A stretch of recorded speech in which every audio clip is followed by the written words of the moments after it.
Hey everybody, it is part 4 of this particular painting we've been working on now for a month now, and really enjoying it, really getting to a very exciting spot. So I think we're going to be done with this, if not one more.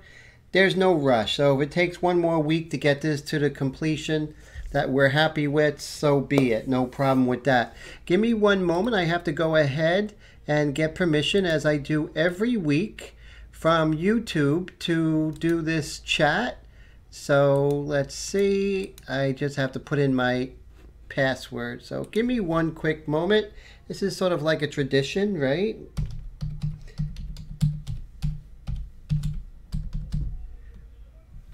Almost there. And let's see.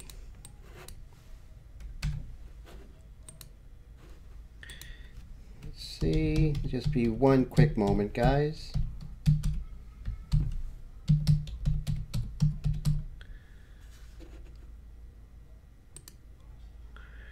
And now I just have to put in my password.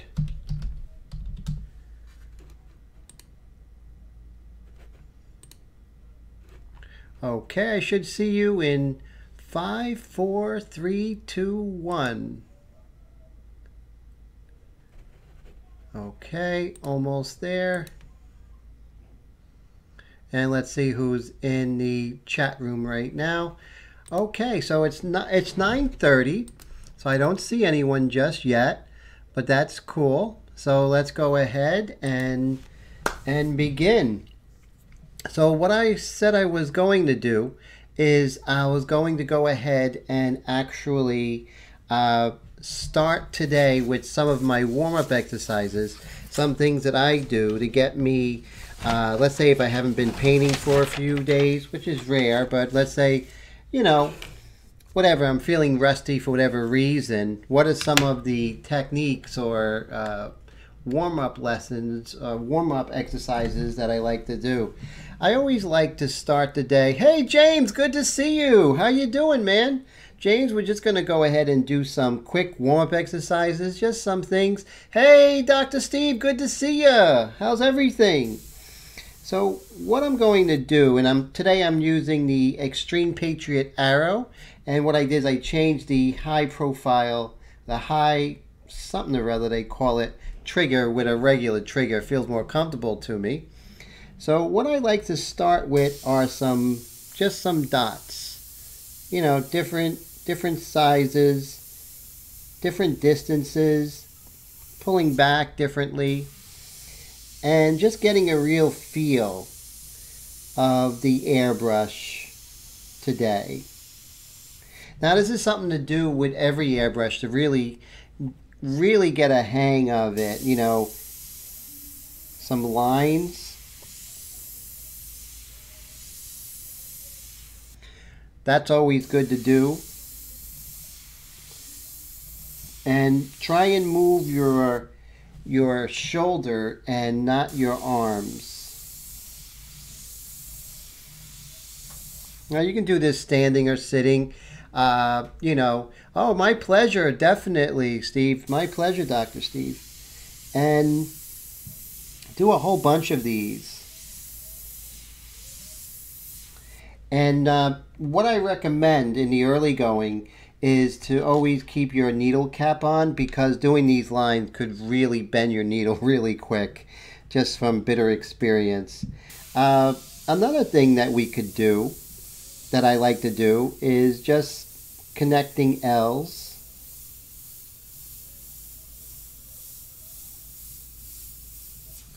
And when you do these connecting L's, you can even vary the air pressure and distance a little bit to get sort of a different feel to it.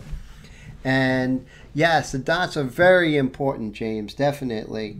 Now you'll see as you do more of these, you'll just get better with it.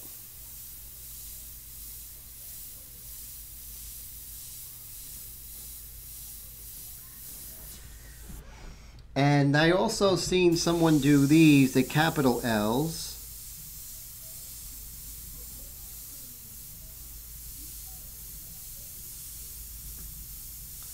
And as you get more comfortable, you start changing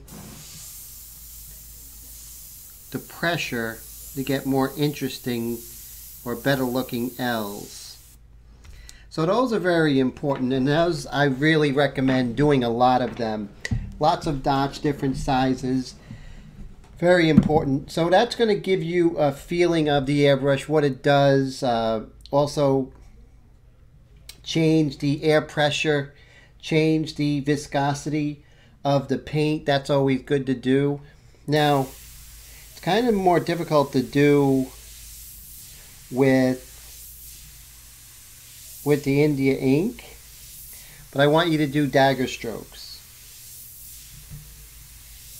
Now a dagger stroke starts out big and comes up into a dagger.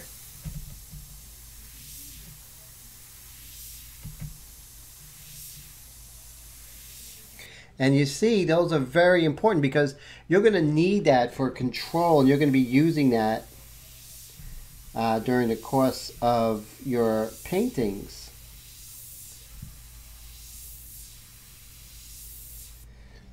Very important. Those are very important to do. So I always tell my students, lots of dagger strokes from different angles.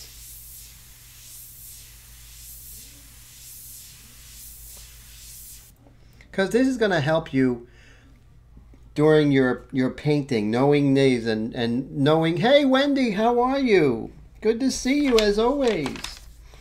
Now, this is also good, which is you do like a vanishing dot, which you start out and then you just pull up like this. Let me see if I can show you at a different angle. See, like over here, I'm just pulling up the airbrush, sort of creating like a comet.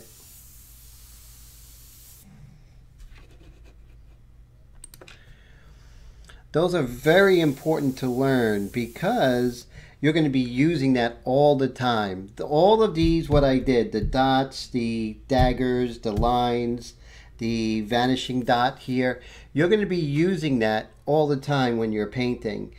You won't even realize it, but you'll be like, wow, I just did a dagger stroke. What's really funny is that when you were doing, when I was painting, a lot of times I would say to myself, wow, I just did a dagger stroke, or wow, I just did a vanishing dot, or something like that. One other thing that is always very helpful is to draw out something with a pencil. And I like to draw out an eye, of course. And then you just go ahead and just work on that with the airbrush. This is after you got a feel of it, you know, with the other exercises.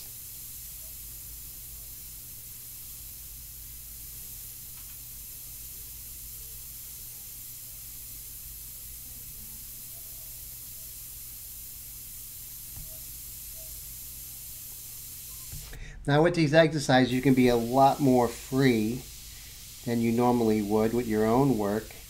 But this is the practice that when you're doing your own painting, it's just gonna flow because it's gonna be just like practice. Heath, how you doing? Good to see you.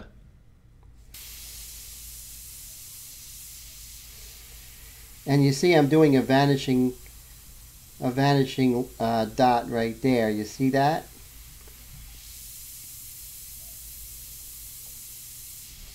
Same here, I'm going to do a bunch of dagger strokes for the eyebrow. And then I'm going to do some more vanishing dots here for the shadow plane.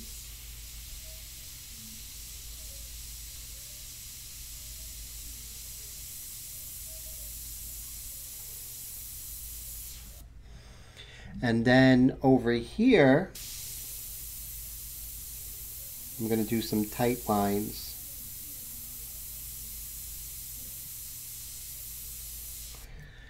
Now what's interesting, if I'm going to zoom in real quick to show you this eye.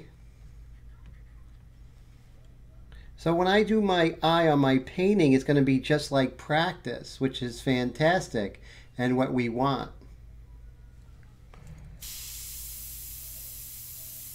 So let's say I want to do some eyelashes on the bottom. Those dots that we did are really helping us now. You see that? Because we have to start with the dot and then do the rest of the eyelashes.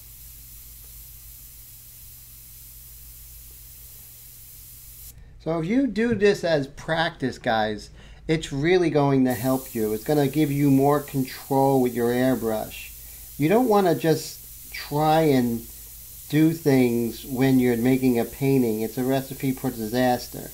You have to rehearse before you get on stage, right?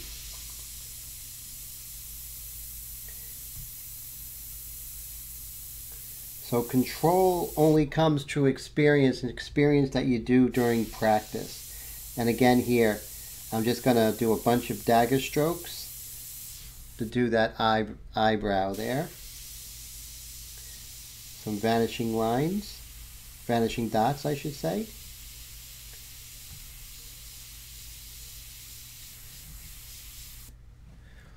And of course, now you can do some really cool things with erasers and whatnot. Maybe even pastel pencil.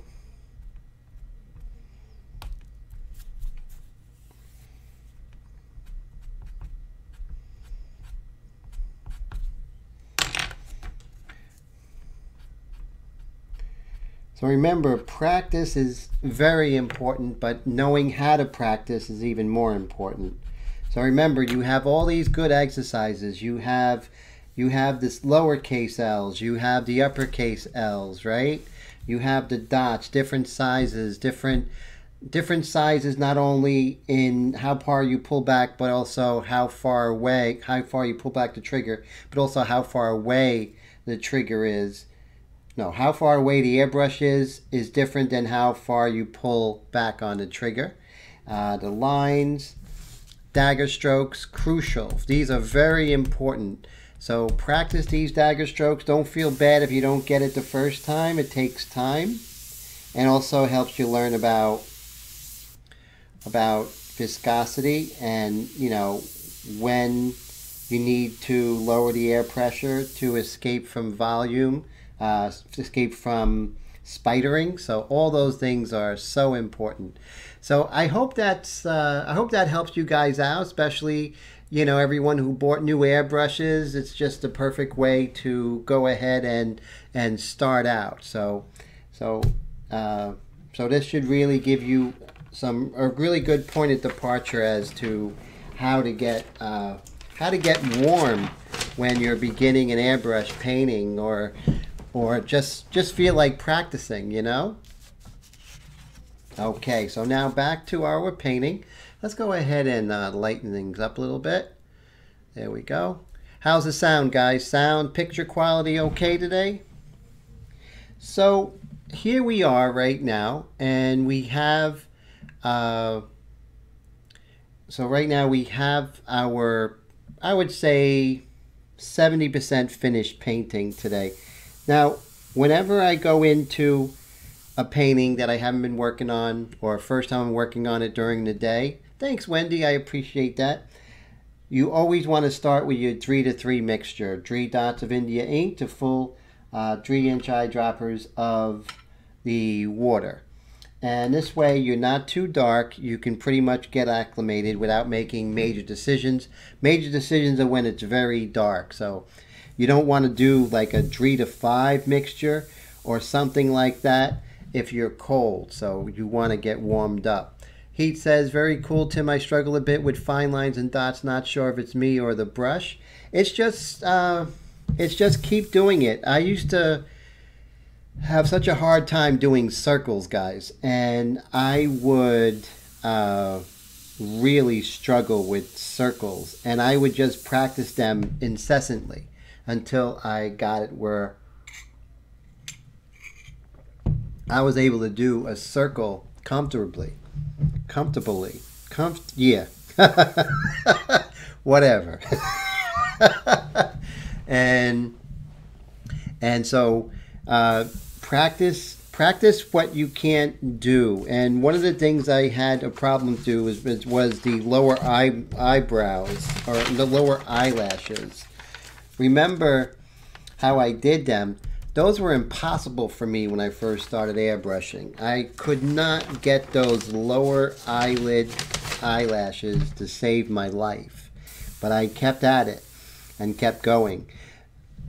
It doesn't even have anything with artistic ability. It really has to do with just tenacity and learning the cadence of your airbrush, learning air pressure and distance, watching other artists do it, see how they did it. I seen Jonathan Pantaleone do it, and that was sort of like an eye-opener for me, because what he did was he went ahead and started with a dot and then pulled out with a dagger stroke after it, and that was basically the main that was the end of my struggle. When I seen him do that, I was like, wow. So I practiced that and I finally got it. But it was only those hours and hours of practicing, guys. Otherwise it would not have happened.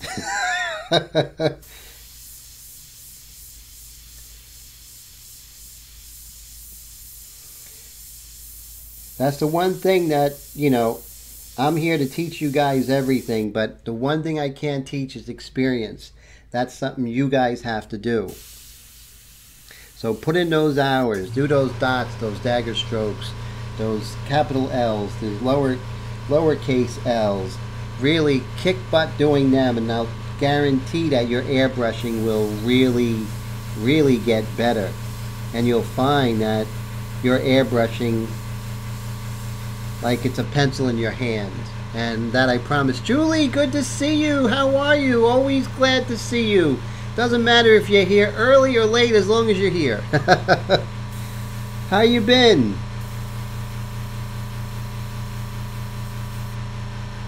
So what we are going to do right now is probably just do a little more detail, and I'm going to actually introduce some white. That's going to be fun.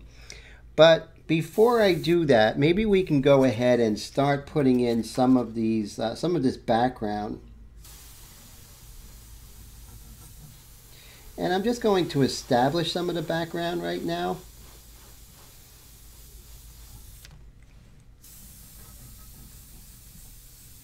Remember, when you want a smooth gradation of surface, you want to make sure that you're a good distance away. The further you're away, the cone is bigger, because when it comes out of the airbrush, it's like a small cone that keeps getting bigger, right? It starts off small and gets bigger. So if you're close, the cone's going to be small and you're going to get a lot of unevenness. But if you further away, that cone's going to be large and you're going to get that real beautiful even tone. Now you're going to have to do several passes with this, and you don't want to get it too wet, so don't stay in that same area too long. Let's see. Julie says, I'm really good and been having a great time with this, getting to know my Sotar. That is so fantastic. That is great. Wendy says, Dr. Steve, 3 drops of ink and 3 eyedroppers. Oh, okay. Dr. Steve says, Tim, could you review for the record the paint mixture? Oh, yes. So exactly what Wendy said, Dr. Steve. It is 3 drops of India ink to 3 full eyedroppers of the water. And that's a really nice beginning mixture. So we're just going to continue. Now I'm not going to use the freehand shield here because it's dark. And this is it's lighter in the background, so I don't want overspray. Here it doesn't quite matter. And I'm just going to get a nice even tone here.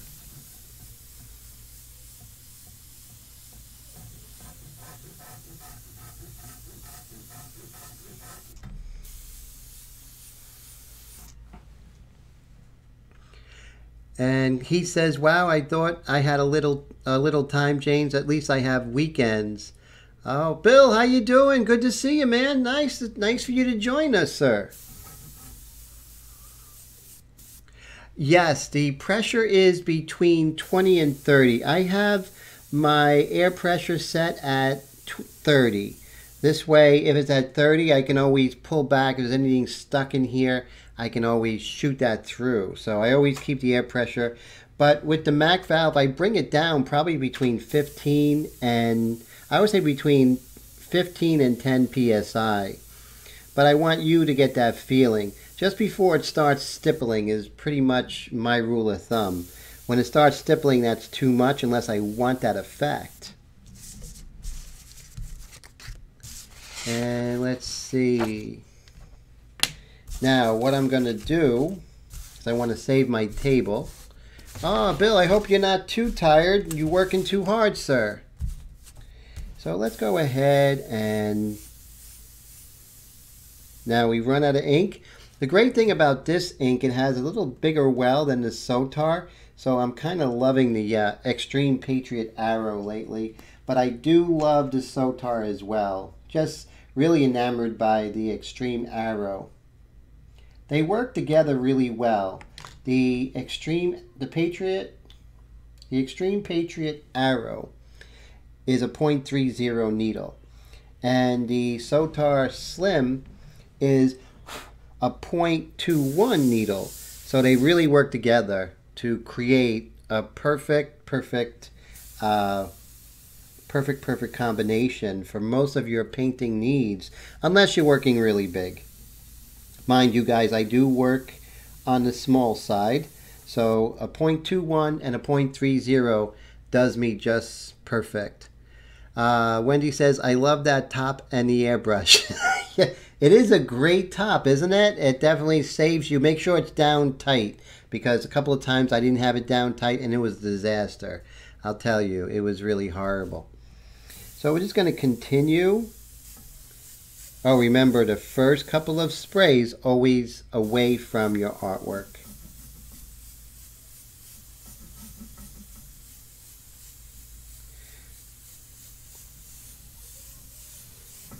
So you see I'm getting some nice gradations here.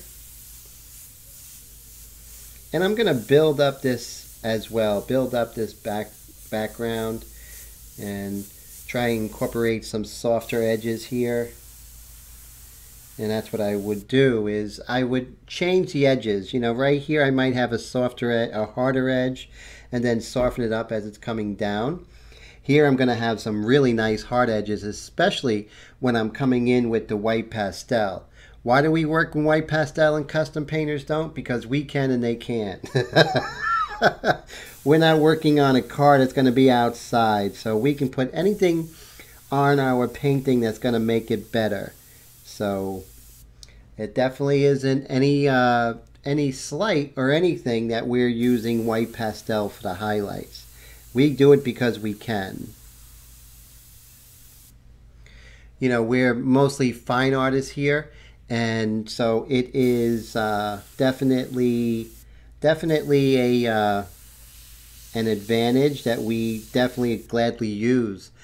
Bill says the Patriot Super Fine .3 is awesome at fine detail. Exactly. And I was speaking with Ken, you know, the CEO and owner of Badger, and he says the reason for, even though it's a .30, you can get incredible detail because of the way that the air travels through this nozzle, and also that the needle sticks out further. So that was really great insight meeting with Ken last week. So thank you so much, Ken, for that. That was just a wealth of information, I'll tell you. It was fantastic. Let's see. Oh, Wendy says that's going to be her next airbrush. And then Tim says someone might want her on their car. No pastel, though, that's for sure.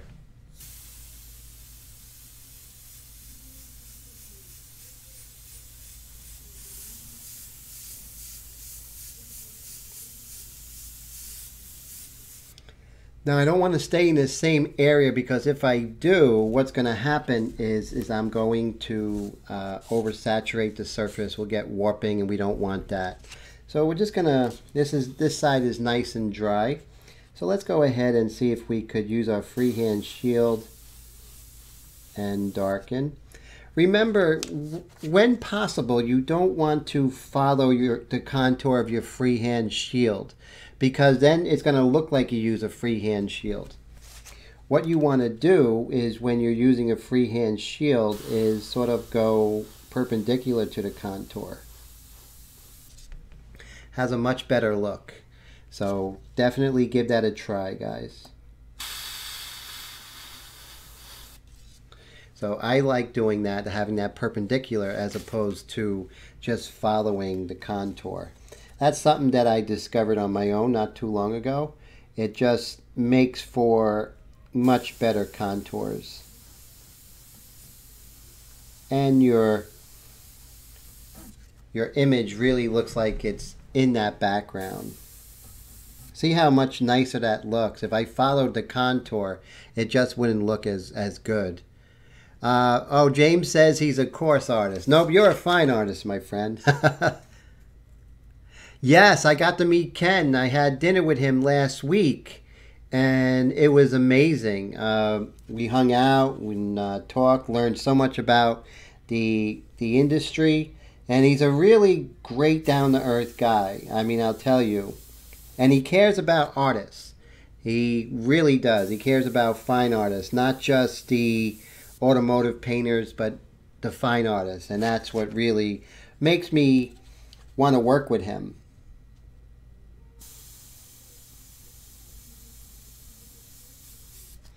And of course, as you know, he has just incredible amount of knowledge, you know, his whole life being in the airbrush industry.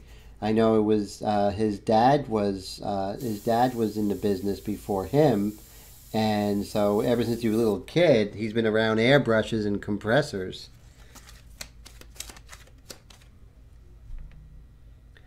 So Bill says he did his Froggy with a .35, a pressure round 35, no Mac valve, cause wow, that's something. Nope, I'm not gonna do that. You're on your own there, Bill.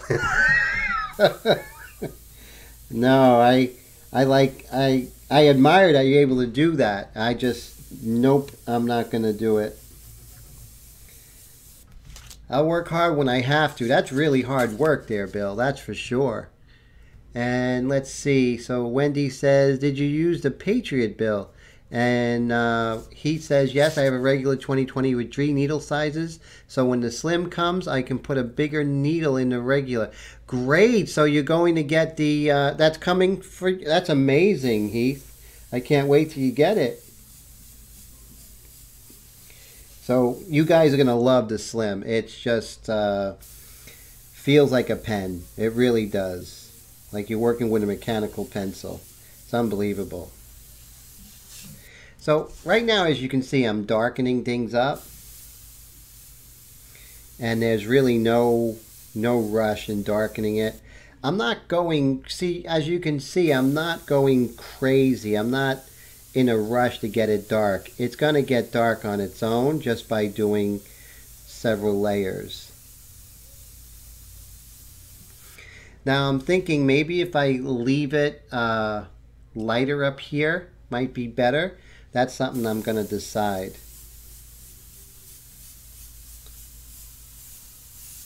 Now since the contour is darker than what the background would be, there's no need for the freehand shield here.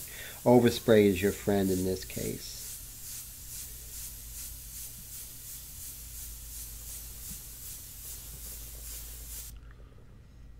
Oh, Bill says that he used the Eclipse mostly and the Patriot, and I'm going to convert my Patriot to a .5. Just buy another .5. Wow, pretty wild.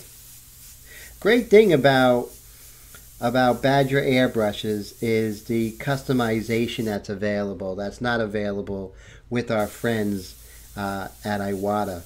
So I like customizing, and I like the idea of customizing things as I become more experienced as an airbrush artist as a painter using the airbrush, I will be more succinct with what my needs are. So that's very important. So Dr. Steve says he's been loving his, but have only been practicing with it so far. Hey, practice makes perfect, Steve. So that's good. Get those, so do those hours of practicing when you can. That's only going to make it much easier when you're ready to do your masterpieces. So that's good. That's a good thing.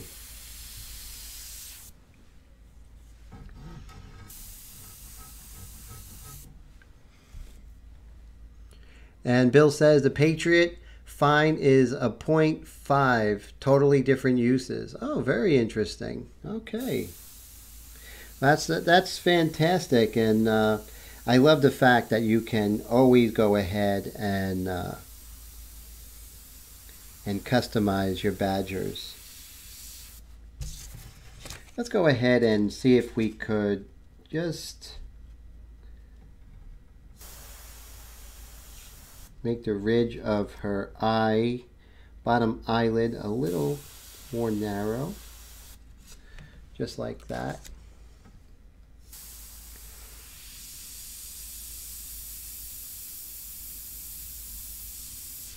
But as you can see, where to practice really helps us when you can see that we are using the dagger stroke, the dots, the vanishing dots. We are using all those things that we are practicing.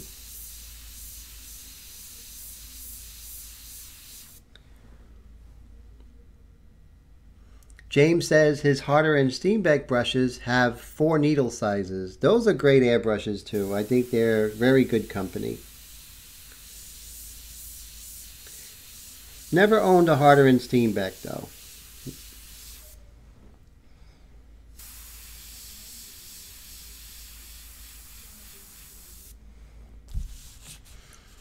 Okay, I'm going to double check let's double check and see that I have a really good focus. So with my DSLR, I'm able to just go ahead and zoom in, and then I could micro adjust my lens. There we go. Okay, so we have a nice focus. Julie says, love the trigger on the Sotar, so smooth. Yes, the Sotar is just wonderful. You just feel like you're not holding an airbrush. That's what's wonderful about it, right? Am I right, Julie? It just feels it feels so much more pricey than it is. It seems like it should be a $400 or $500 airbrush, and for the price that you get it with Badger is just the most wonderful value out there. Harder and Steenbecks are expensive, and I've heard they come with their own set of issues. They do. What I heard about Harder and Steenbeck is that they're very, very pricey to fix. Their parts are hard to get, and so that's one of the issues I had heard with them. But I have heard that they're wonderful airbrushes too.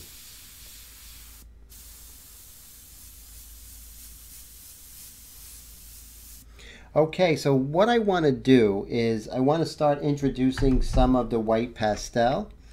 And this is going to be really nice because you'll see how the hard work is really going to start to come together very quickly when we start with some of the application of white pastel here.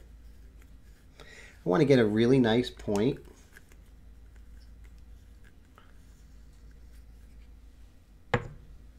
I agree, Julie. Yes, it feels just like a pencil. Definitely.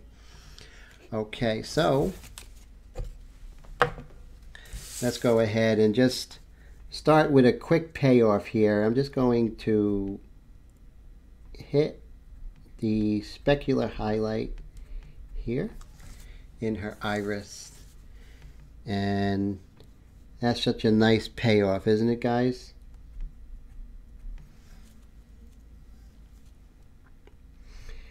I like these little payoffs after all the hard work that we did. Oh, great. The pastel is the Pit Pastel by Faber-Castell. It's the white, and it probably retails for, I don't know, maybe $1.50 or something like that. I think there's a link in the description field where you could purchase that, or if you find a better price, definitely. But yes, these are great. Pick yourself up about 3 or 4 of them, Dr. Steve, and you'll love it. Really works great with this technique and this paper, I'll tell you. Really just wonderful. So what we're going to do is we're just going to very lightly, just as we're airbrushing, you don't want to use the white pastel and really get white. You want to adjust your application of the pastel in the same way that you adjust your application of the pastel to get different airbrush to get different values. And so the same principle applies no matter what medium you're using, is that you definitely want to be very sparingly at first, and then yes, and I agree, it does bring the eyes to life, and this is what I love, Julie, is that coming together, it really does feel good. And you can see not only does her eyes come to life, but her expression comes to life. It's like all the hard work, but it's like that patience, right? That patience to really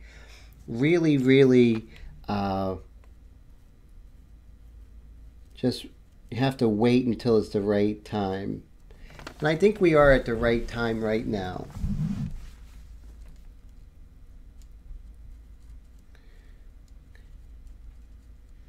And we're going to actually go ahead and use a paper stump that's dedicated just to white pastel. That means you never used it for pencil, graphite, or anything like that, or any other color. And then we're going to go ahead and smooth this out and build up the lights. You want to build the highlights of the lights, much like the way that snow builds up on a hill. It's where the hill is most facing, where the wind and the snow is coming from, it's going to be its thickest. And then as the hill's going away from the storm or the direction of the storm, it's going to get lighter and lighter. Your highlights and your light areas are the same way. I hope that helps. I always think of lights as snow, especially in the wintertime, right?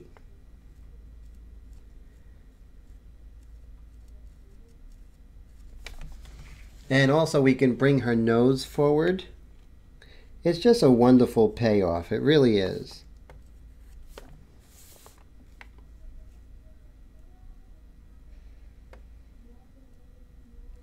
Just like in the airbrush, we can apply the pastel in dots.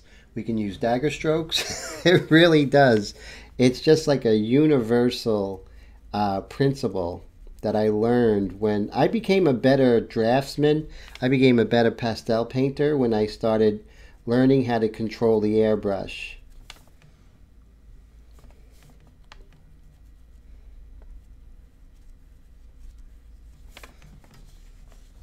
Hey Willie, good to see you, man. Thanks so much for stopping by. Very cool.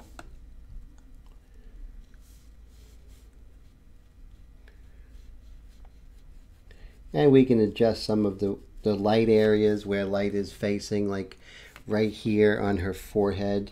We have a little more.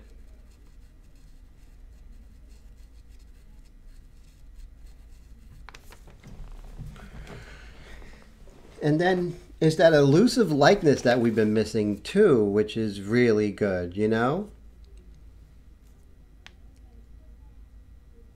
Yeah, James says there's plenty of highlights out there in the wintertime. I'll tell you, as far as temperatures go, we're feeling it, but we really haven't had any much snow this far. Not complaining, James, that's for sure. Not complaining at all.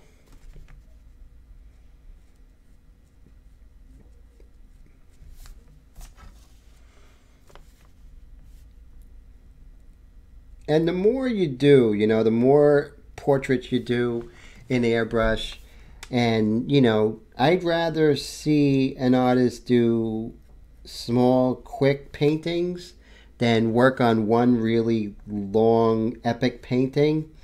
And I'll tell you why. Because, you know, you need practice of doing the early stages, practice of doing the mid stage and the end stage. So if you're doing one epic painting, it could be like 3 months, then you go back to the beginning stage. So you really want to make sure that, you know, you're doing quick paintings as well as an epic painting now and then, of course.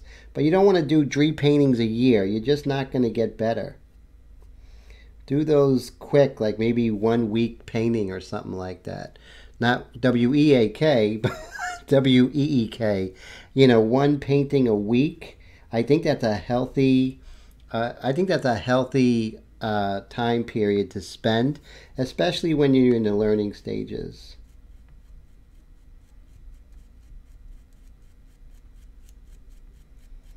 It's great because now I can really build up her lights.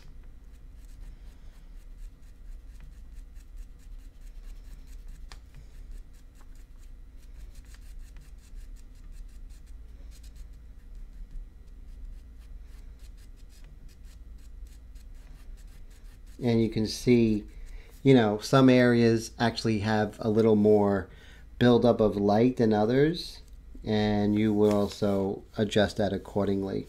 Same thing right here, we have a buildup of light here on this side of her forehead.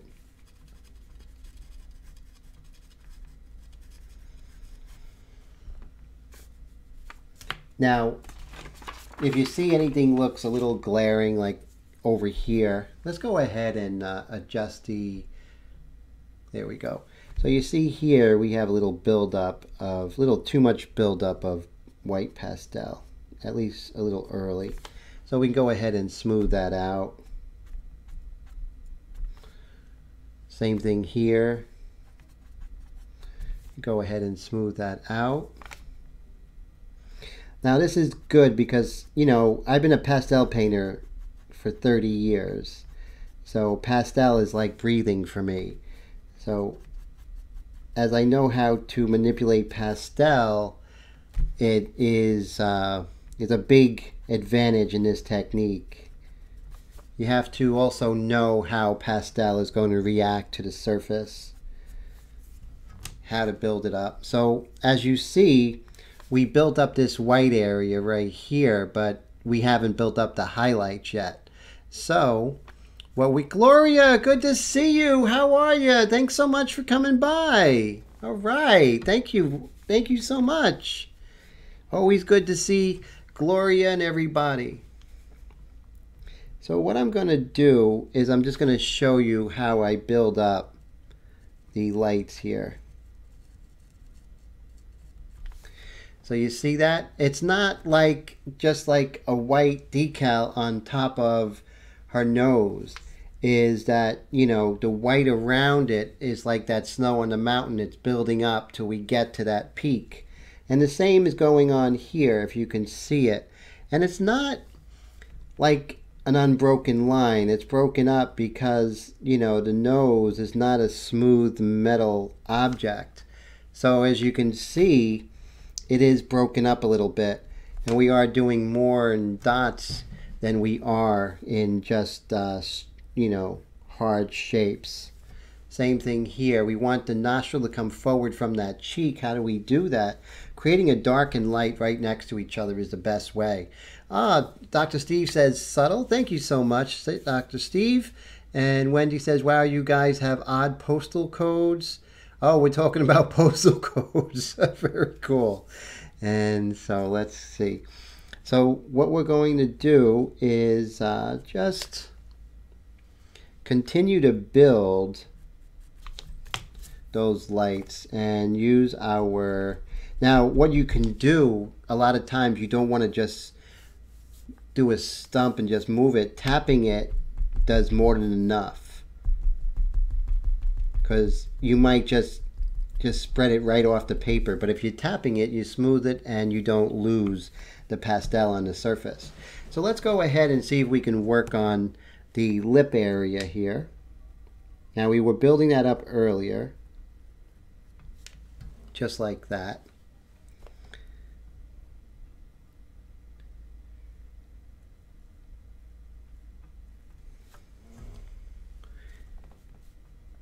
And let's see if we can just slowly spread that light this way.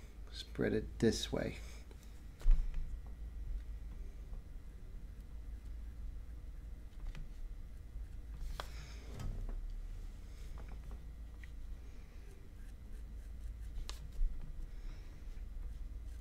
And you know, with airbrush painting and pastel and combination of the two, you'll find a lot of times that it's just sticking with it and sticking with the program. Don't get emotional about it, whether it looks like or doesn't look quite like what you're painting.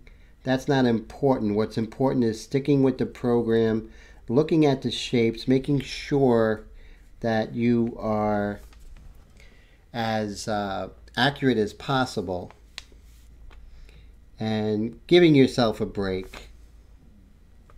Every painting that you do, drawing, what have you, is going to be a learning experience.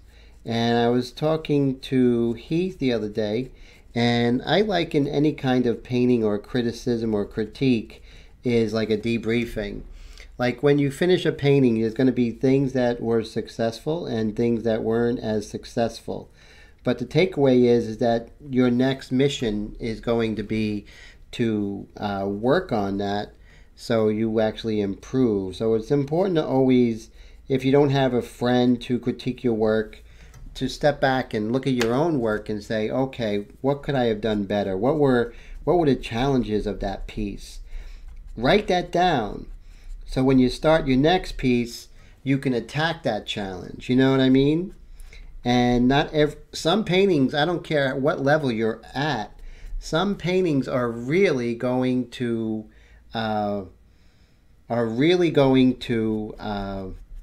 give you a hard time. Some paintings are just going to be smooth and easy like Sunday morning. But it's those hard paintings that when we look back at them and what happened, we could really, really learn from them. And let's see. So James says, God, the detail is amazing. Zoomed in like that. I appreciate that. And let's see.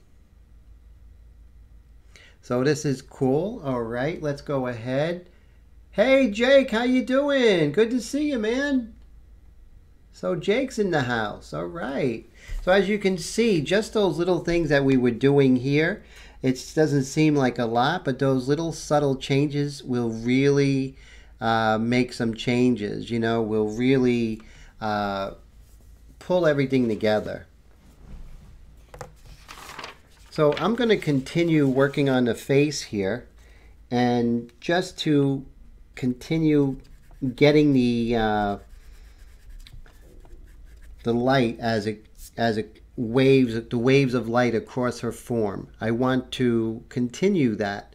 Oh, Gloria says she loves her eyes. Thank you so much. Yes, I really enjoy.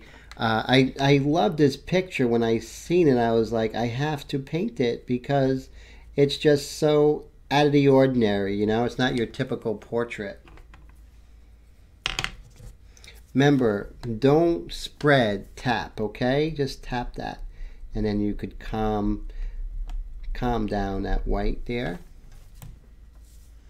But look at that gaze. That's what I was looking for the whole time. But that's what I mean, to always, always, always stick with the program. Don't worry if it's not working as far as likeness. That will come.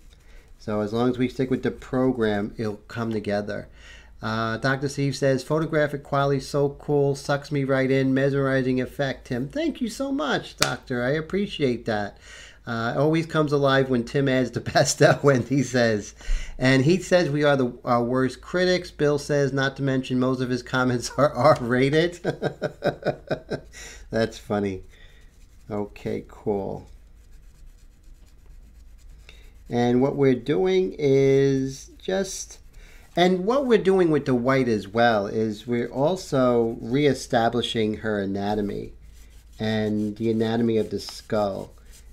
She's not a robot, so there's really not much smoothness going on. There's a lot of bumps and lumps. Even with the most pretty girl, that she's going to have a bumpy skull. So, well, that kind of stinks, right? If you think about it, that she's going to, you know, the most pretty girl is still going to have a bumpy skull.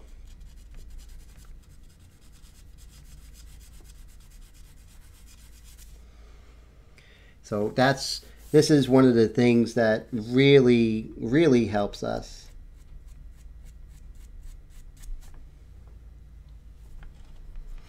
Now wait until we come in with some of these lights in the hair, and then we're going to come in a little bit with some dark accents to really explode. And Gloria says, hey, watch it, Tim.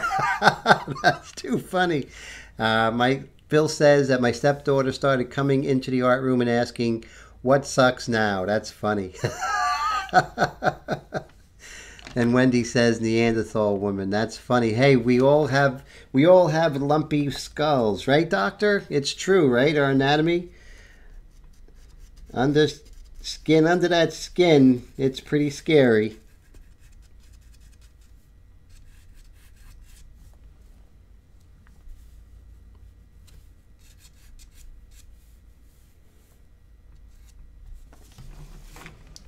And maybe we can just lighten this area just a tad.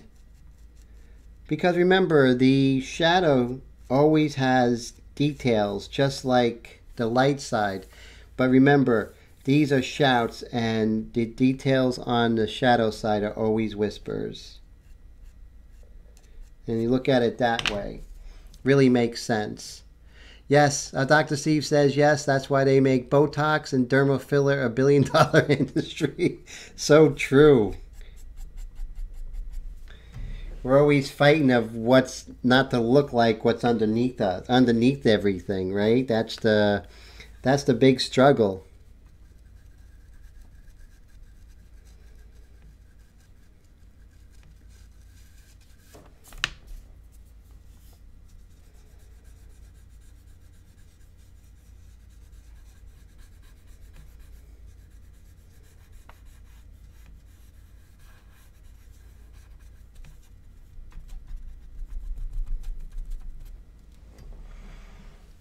Now, I'm actually very happy with just now. We're going to come in with more pastel in the near future, but right now we were just establishing just what a couple of hits of the white pastel could really just change and take a very drab mid-tone painting and bring it together. And let's see, Bill says plastic fantastic, and James says I'd rather have a lumpy skull woman than a Botox woman, and Dr. Steve says Botox women can't grimace as harshly at you. This is funny. Oh, so funny. You guys crack me up. Okay, so what I want to do now is maybe we can do some dark accents. So let's go ahead and make a very dark mixture here. So I'm going to take out this thing, and everyone knows about this. You all have a copy. And what I'm going to do is I'm going to do 3 full eyedroppers of water with 8 drops of ink. So I'm going to do 16 and 6, okay? First rule, get the artwork away. And let's see, change the view. So we're going to do 16 and 6. 1, 2, 3, 4, 5, 6, 7, 8, 9, 10, 11, 12, 13, 14, 15, 16. And then we're going to come in with 6. And then we're going to have a nice dark. And we're going to put in some dark accents. 1, 2, 3, 4, 5, 6. Now this isn't an exact science or anything like that, but these are just good guidelines as to what you would have to do to get a good mid-tone, a good dark, that sort of thing. So we're going to move this off to the side here. Bring her over there. So it's nice that we do have those guidelines with that chart as to you know, how do we get a dark? How do we get a light? Especially, you know, how do we get dark enough to do those those really light passages in the beginning and those dark, dark passages at the final moments there. So what I'm going to do is dump back in my 3-to-3 mixture, and we'll go ahead and put that back in there. Okay. I fill that up too much. It's really never a reason to fill it up to the brim. It just invites disaster if you fill it up all the way. So never fill it up all the way. It's always a good rule of thumb. You can see here from the reference to my image that I can even go lighter, which I will, and so it's good to see that, and you know, I can go lighter here and everything. So once I hit those highlight areas, everything else sort of came into view much more clear. Okay, great. So let's go ahead and see if we could, okay, look at that beautiful dark we got. Oh boy, so nice. So dangerous, you know, this dark is really got to use it sparingly. These are our dark accents. You don't want to go crazy. But here and there we can do some really nice accents. Really bring that highlight, that specular highlight alive too.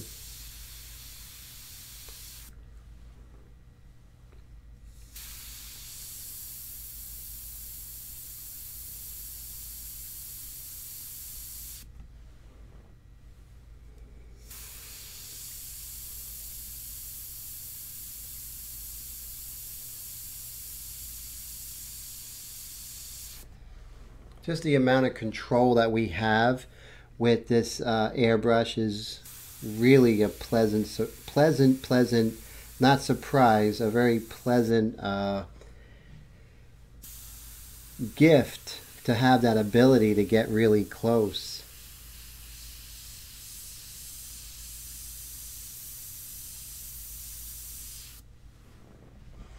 It's going to just make things pop. And Dr. Steve says, I can't see where Tim is painting. Oh, right now are you having trouble with that?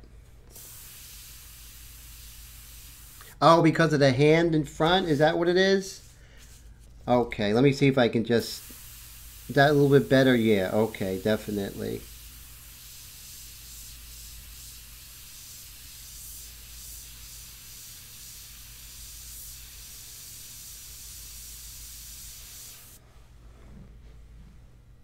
Oh yes, the hand. So I'll try and keep the hand a little off to the side there.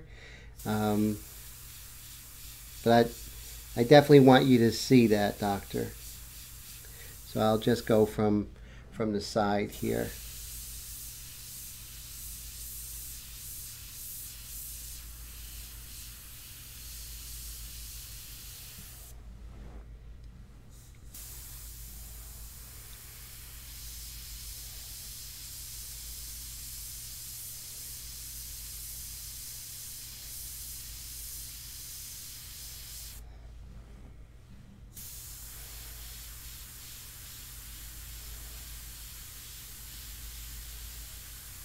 Well, this angle's kind of difficult.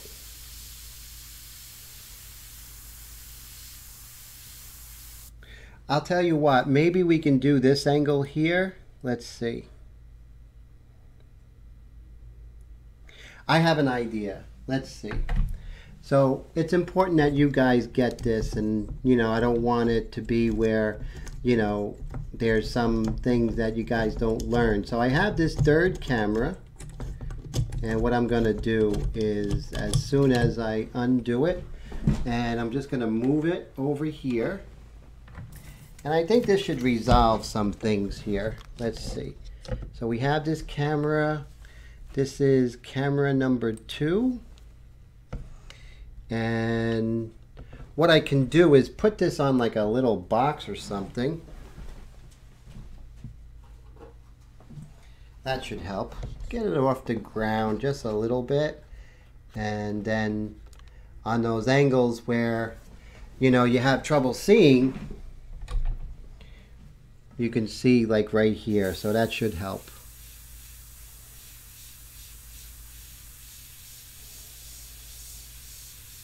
And I'll switch back and forth to different angles. And I can also do something different here. So here, oh, here's maybe a pretty cool angle we could work on. So you can see what kind of distance I'm at here. I hope this helps, Doctor.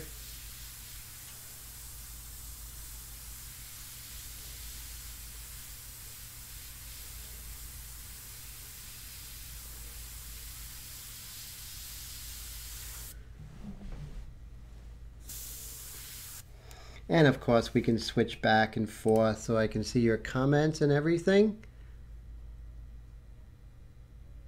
Oh, okay, great, definitely. So right now what I'm going to be doing is just doing the accents on this side right here, the ear, and that should help. So right now I'm just darkening up this silhouette of her ear here. I'm kind of doing little dagger strokes, you know. I keep the air down when I'm painting, which is very important. You don't want to just start and stop, start and stop. You want to keep the air down. That's crucial for control. And we all have compressors, so air is free. So there's no need to do start and stop. So only stop when you pull away and done painting. But when you're painting a certain area, you just keep the air down and pull back the trigger when you need that paint or ink.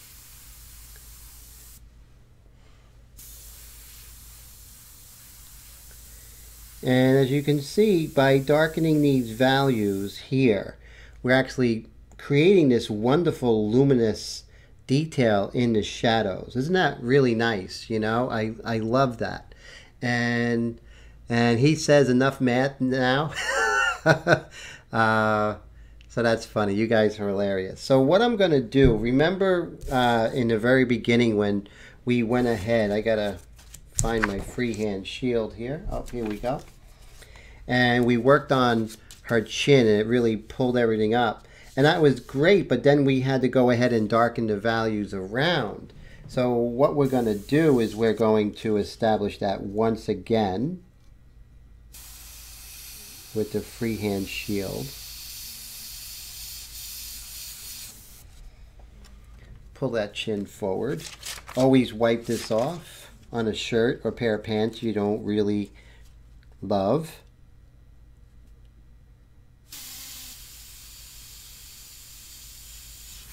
Try not to paint with your favorite pair of pants and a favorite shirt. Right? That's for sure. Okay, and we're going to just darken the chin there and bring that chin forward.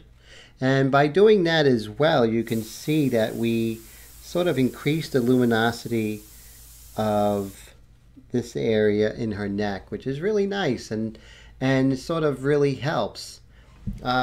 Ink, no, waterproof ink probably won't come out in laundry, that's for sure. Definitely the white wouldn't. I mean, it could, but definitely wouldn't test it, right?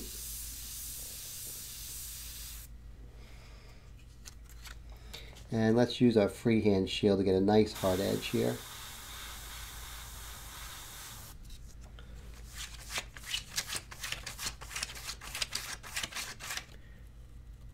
So it says here, so Keith says he had some time at work and have started to design and draft an airbrush. Wow, that's really advanced stuff. That's great. I'd love to see that. That's fantastic. You know, if it's really good, you know, who knows, right? You know, you can get your own airbrush. That would be amazing.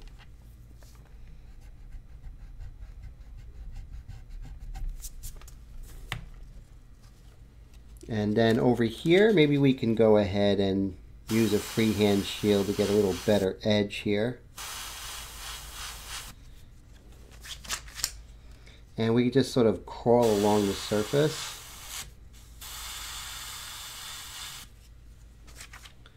On this earring here.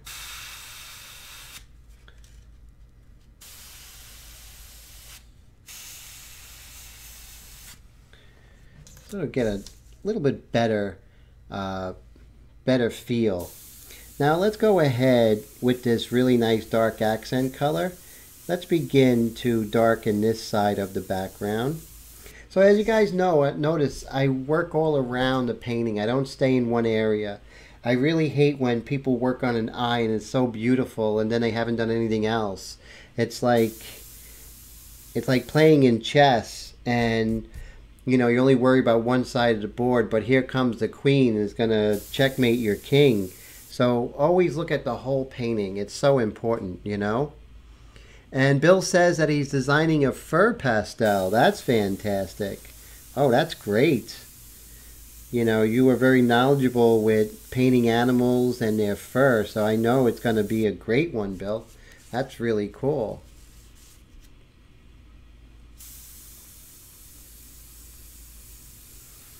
So as you can see with this next pass, it's just I'm getting darker as I go. And what's really great is, like, you can see as you work the whole painting, as I come in with this darker shadow, I see that I can actually darken this dark here. So simultaneous contrast is when something looks darker or lighter because what's next to it. So as we work the whole painting, we can definitely see the whole painting come together and really know what needs to be darkened, what needs to be have more detail, what needs to catch up to certain areas, that sort of thing. So those are really very important. And he says, well, I thought I could use several different airbrushes and take the best parts to make a super airbrush. A lot of people do that with Badger because a lot of the Badger parts are very interchangeable. And so that's something definitely to think about.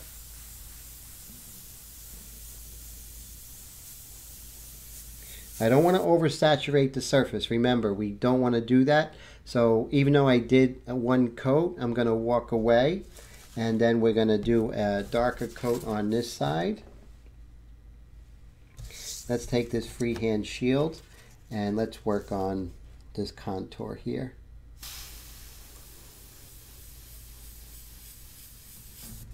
So has anyone out there sold a painting this week or a drawing? And Dr. Steve says, I'm glad you kept her right arm, Tim. That helped the composition. Thank you. Me too, you know, because I was kind of on the fence with that, Dr. Steve, in the beginning. But I think, you know, this area here and also keeping all of this really, I don't know, it makes it a little more interesting. I agree. And does help the composition, as you said. So I agree very much, Steve.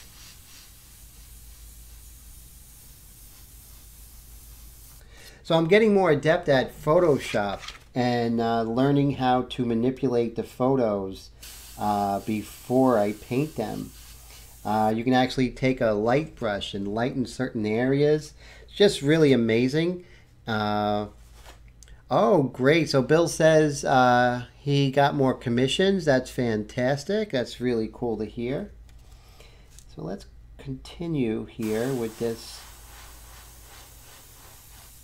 Remember, we don't want to move along the contour. There we go. So as we move out like that, it's a little more,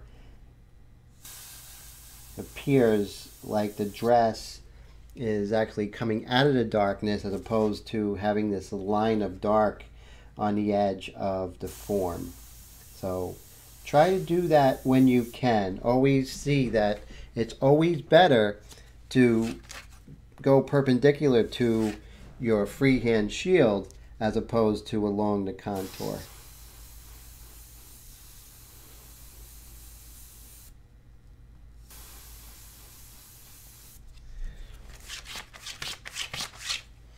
Now, we are in no rush whatsoever to get to that dark level with the background. If you're in a rush with that, you're going to oversaturate the surface and everything is going to start to warp, and it's just not going to be a pretty picture. So definitely take your time. There's never a rush. If your client's in a rush, well, that's not good because they're not going to get the best painting. I always tell my client if I do a commission, well, do you want the best painting or you want it tomorrow? I mean, I'm going to do everything I can to get it there, but I try not to have any set guidelines or deadlines. It just makes for horrible art, that's for sure. Oh, James says, I love the way you use a shield, Tim. Thank you, sir. A lot of practice with that. Now, James says, no, my art costs some money. Dr. Steve says, gives her an overall heart shape, too, in a way. Yes, it does. I definitely can see that. I definitely see that, which is very interesting. Thanks for pointing that out, sir. So he says, sold one at Christmas, would like to sell more. Very cool. And I could have sold the lines today. However, it was done for a charity. That's what Bill said. So that's great. Charity is always a good thing. And this is a tricky part with the freehand shield, but let's just jump right into it here.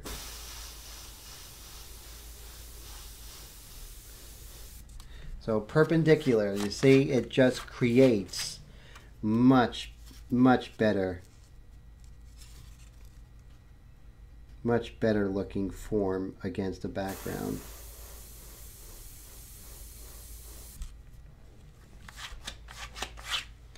So build that up slowly. Now I'm probably going to do this during the week before next week because I'm not in a rush to finish this, no reason. How much are you selling this image for? Dr. Steve asked. I'm not sure. I'm always open to offers and stuff like that.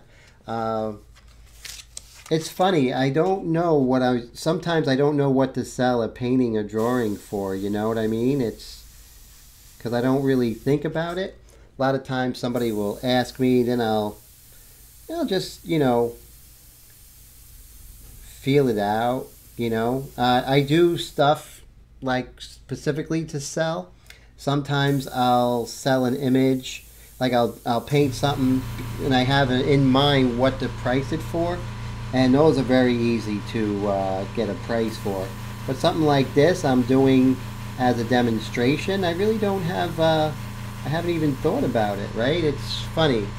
I guess paintings and drawings are like kids, right? How do we value one over more than the other? It's really difficult.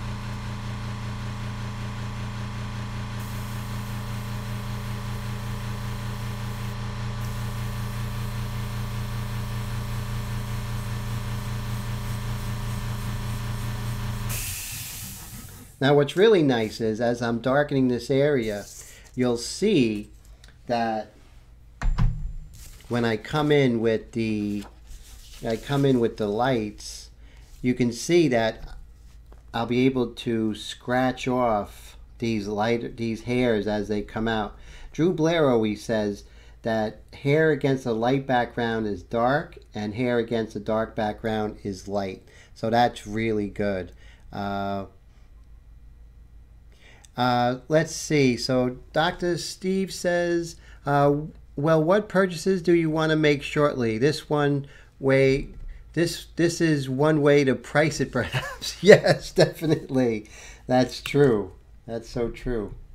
And let's see. Wendy says, Speedballs, is that a rated R you were talking about? I don't even want to go there. Heath says, I have everything I need now to do Tim's gesso hardboard. Yes, so definitely. You have any questions of doing those prepared gesso boards with my formula, please let me know. Those 2 videos I have done in 2009, or is it late 2008? I'm not sure. But those are really very good videos. It goes step by step on how to handle that, which is really great. So let's see. Oh, Bill says a Ferrari. You guys are hilarious. You guys are funny.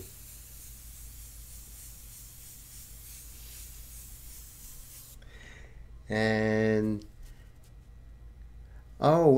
Dr. Steve says when he was at Dick Blick, he bought the marble stuff. So now I have a big bag of powder. That's for later when I know what I'm doing. Yes. And Dr. Steve, I want you to get that Dick Blick waterproof acrylic gesso for artists. That is really good. That's the best one because it has a really thick, a nice thickness. So when we add the 1 part water, 1 part gesso, we're still going to have a very nice thick gesso. So we'll be able to go ahead and apply that and get a really nice surface. And you know that surface works really well for the ink, not just acrylic. I mean, I was surprised how well it works. It's great for pastel, so it's really fantastic.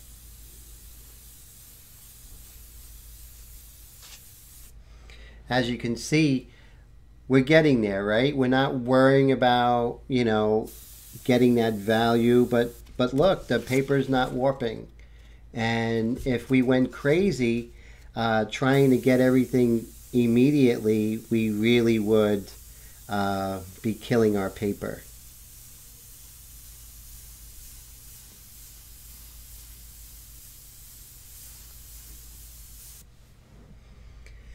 And while we're here, we can go ahead and move down and sort of do another coat here.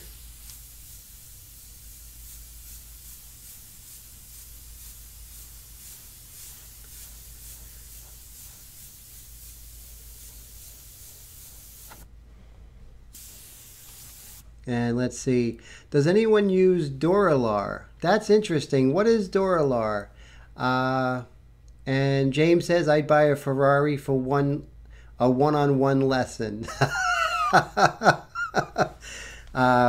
Bill says, gesso board is versatile. Yes, the gesso board, that's very good. I like going to Home Depot and getting myself a 4-foot by 8-foot, having them cut it. And I have like $300 worth of boards, guys, for $9 because they cut it for free. So I'm going to do a video on that, and I think that would help a lot, right? Definitely. So that's a great way to do it. So definitely I get the regular, I believe it's the tempered Masonite board. And I usually get not the 1/8, but the 1/4 inch, a little bit thicker. And then I go ahead, it's a 4x8, about $9, and I have them cut it. And I can get a couple of 24 by 36s with that. It's amazing. I can get a 48 by 36 and a couple of 12 by 24s. I can even break it up even further. Dr. Steve says, some of these synthetic sheets of plastic for artists. I saw them at the art store and bought them, but don't think I should have bought them. You know what? I think you should play around with it, Dr. Steve. See what happens. I don't know too much about it. Bill says Duralar is a bit floppy. You should have bought them, Dr. Steve. Wendy says, I'm working on TerraSlate now and she loves it.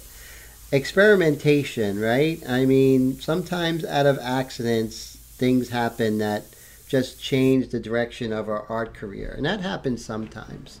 I'm going to stand up just so my legs don't fall asleep. Okay.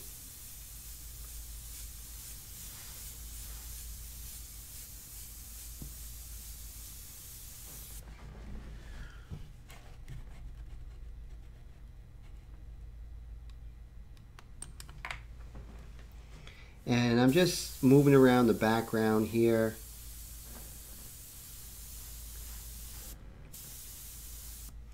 But it has a nice feel to it, so I'm pretty happy with it so far. Remember, every painting is going to have its strong points and its weaknesses. You're going to have your troubles with it. You know, some things that were a little more difficult than others. And that's where the learning comes in. I'm going to take the freehand shield here, and I'm going to work on the dark here of the strap of a dress.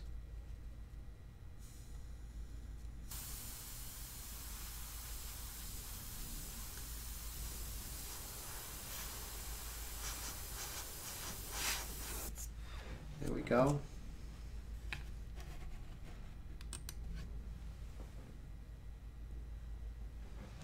And it looks like I did lose you guys in chat. When I change, when I go ahead and change the camera, sometimes it goes ahead and I have to go and give permission again from Google. It'll just be 1 second. But let's see. So right now we are sort of at the time that at paintingglyphs@gmail.com we start putting in those dark accents that things really seem to come together, as opposed to in the early stage when everything is pretty much mid-tone. Now we have a lot of clarification of things being too light and too dark, and since we worked over the whole painting, we can see the relationships and where some things are kind of out of whack. If we were just doing what many artists do, which is do a big eyeball, work on the eyeball to death, and then work on the other eyeball, and then we're really missing the point of the whole, and not, you know, and that's bad because our paintings doesn't look like one person. It looks like a series of features. I don't like that too often. Now, Wendy says, what will happen if I touch her? As far as, oh, okay, so we're talking about Heat's painting on Yupo? Is that what we're talking about? Oh, I see. Heat says Drew Blair also has a line of synthetic paper. That's true, yeah. So right now I'm just going to continue moving around. Let me see if I could go ahead and work on this line that goes along the strap here. At this instance, I will go along the parallel of the strap because the dark is only on the edge of the strap. So this would be sort of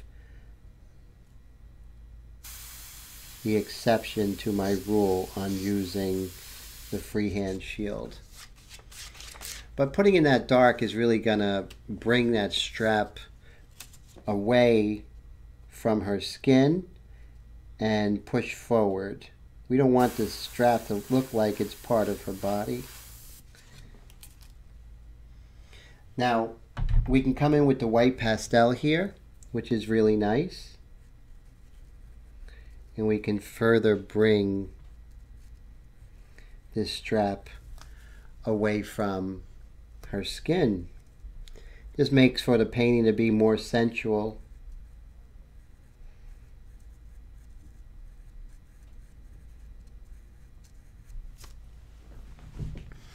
Really a feeling of her body and, you know, in space and everything like that. It just really is nice. We will get a shock of Tim's awesomeness. That's funny. You guys are hilarious. Bradley, good to see you. He says, I wish I had a better art store here. All we have is Hobby Lobby. They don't seem to have any of the stuff you're all talking about. Yes, definitely Dick Blick or Amazon is always a good way, Bradley. Bradley, are you here in the States? I think you are, right? Yeah, Hobby Lobby. I don't know if they're an international company. But definitely Dick Blick is my go-to place, and Amazon as well. I don't make too many trips to the art store because I usually don't have exactly what I'm looking for, especially to paint the paper, this De La Rowney paper, which I'm just sort of married to with this technique. So you see how I'm just pulling her dress forward away from her body. And that's what we want to do.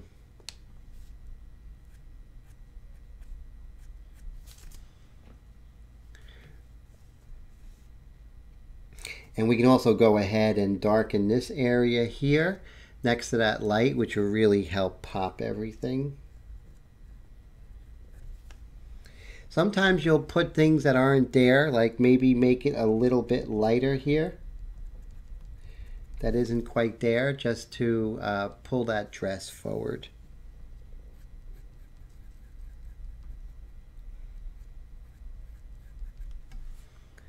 And again, that's what we're just working on now, pulling this dress forward, away from her body. Really giving a feeling of what's happening. James says, whoa, love the pastel line on the strap. Thank you so much. I appreciate that. Definitely, James. Heath says, I'll try that, Bill. I just use cotton photo gloves when working with it. Okay, yes. So different kind of papers, you really have to be careful. And of course, I'm going to come in and develop it. But right now, I'm just showing you guys some techniques to really pull things forward, push things back.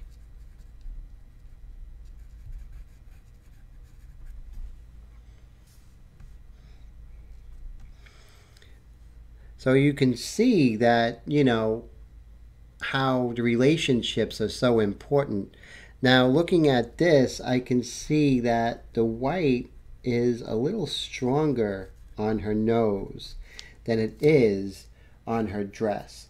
So that's where the relationships come. So I can just tap this and calm this down a little bit, and that helps. But if I haven't been working the whole thing, I wouldn't know those relationships.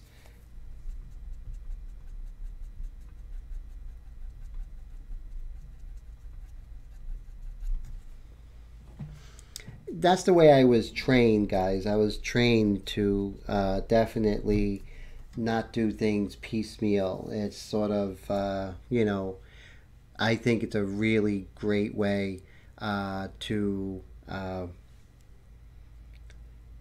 work because it forces us to really visualize what we're doing. See, just a little bit to bring that part. And then also here, you know, it just sort of comes together. We worked on this side, so we have to, of course, work on this side.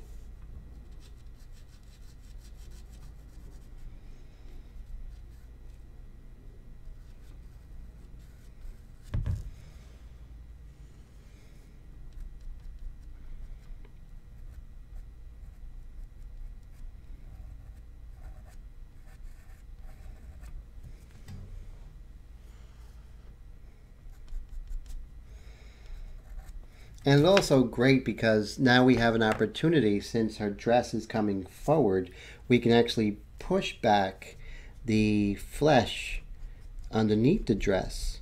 So we really can get a feeling. And how we can do that, of course, is with the freehand shield. And I'll show you guys right now. Let's see. And yes, the blending stumps, they're great. Whenever you're at an art store, always get blending stumps. Always pick a set up, you know. Whenever I go to the store, whether it's for paintbrushes or ink or anything, I always make sure I pick up some erasers and pick up some stumps. You can never have too many of either of those. Okay, so right now I'm just gonna go ahead with my freehand shield, and I'm just going to darken the area just like that. Push that dress a little bit further towards us and really feel her underneath her flesh underneath. Get a feeling of her in three-dimensional space. And that's not photorealism, that's just thinking, really thinking intellectually about things.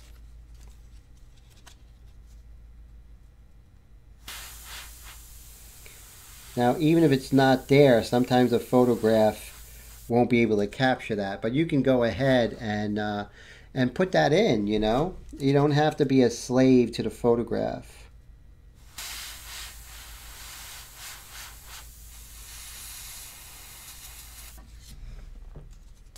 So now we feel her dress coming forward, and I like that. Over here, we're going to get a nice hard edge. Now we're working on this really dark mixture. So basically, it's all dark accents right now.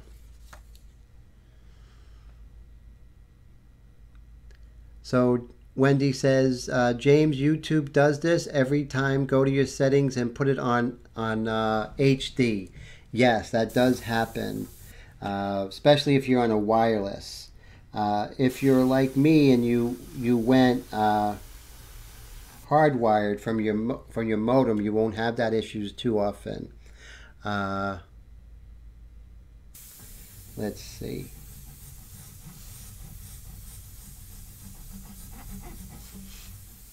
And I'm just going to reiterate some of these darks.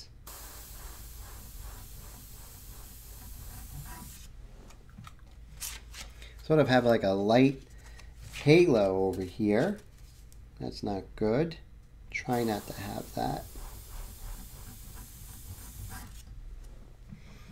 I always look at backgrounds as maintenance. You know, it's not like the heavy lifting in a painting. But always, always, always make sure that you guys keep the economy of your surface. Make sure you don't get too wet too early.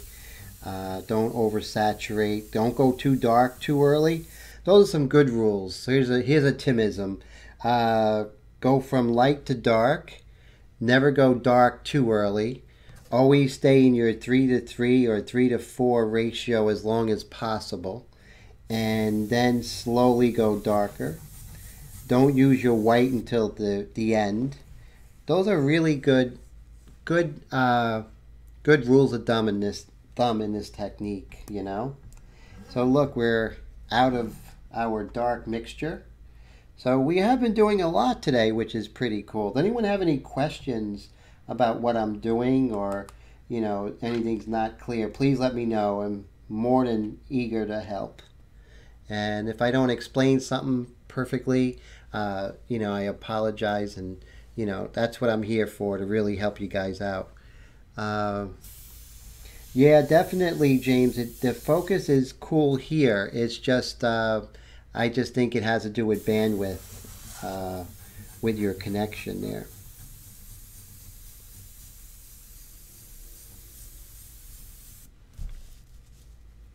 Okay, so what I'm going to do, I'm just going to establish some of the dark as we go higher here. I always want to make sure I don't kill my table. So I got this table on sale at AC Moore online. I got this really great table for like $89. It was such a great value, and that was with everything, with tax and shipping and everything. It was really a great deal. So that's one of the best things we can do, is get a really nice table for painting. One that helps us to work as comfortable as possible.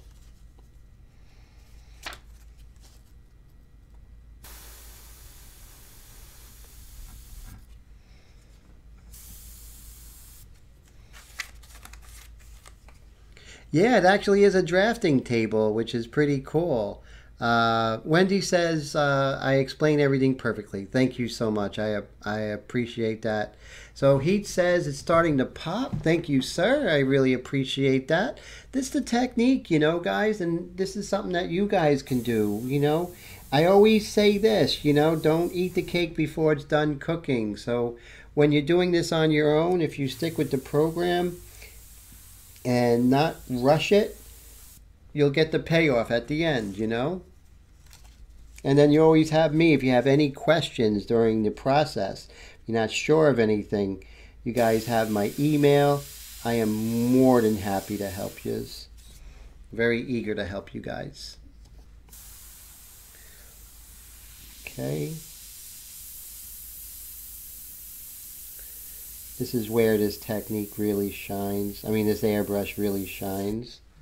We can do some really tight detail here. I'm at a really low air pressure.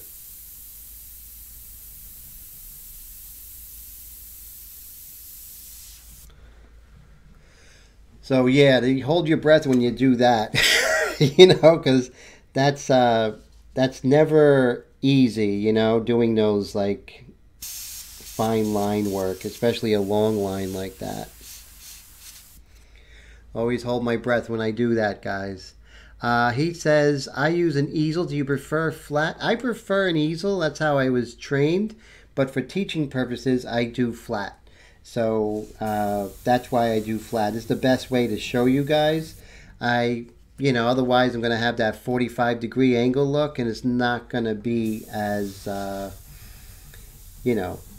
me, it's not going to be as instructive to have that right there. Let's see what else people are saying. James says, I have a folding plastic table on the back porch. If it works, that is perfect. He says, Wendy says, I think he has to do flat for us. Yes, exactly. But you know what? It forced me to go outside the box, and sometimes flat is better. But you know what flat really taught me is to never always make sure that my top's on. If I'm using something like this Sotar, doesn't have a top, make sure I only do 2 drops. So it really made me more diligent as opposed to, as how I apply the paint and the airbrush. So it really is a good thing to go outside the box, definitely.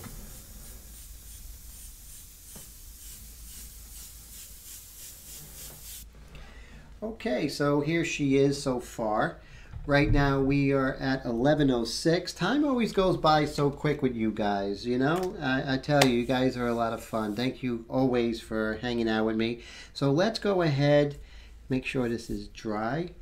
One of the things you want to do, sometimes we have the habit of wanting to go ahead and dry with the airbrush. I never recommend it because the needle could be back, or you might, something could happen. You go like that as opposed to drying the airbrush, drying the painting with the airbrush.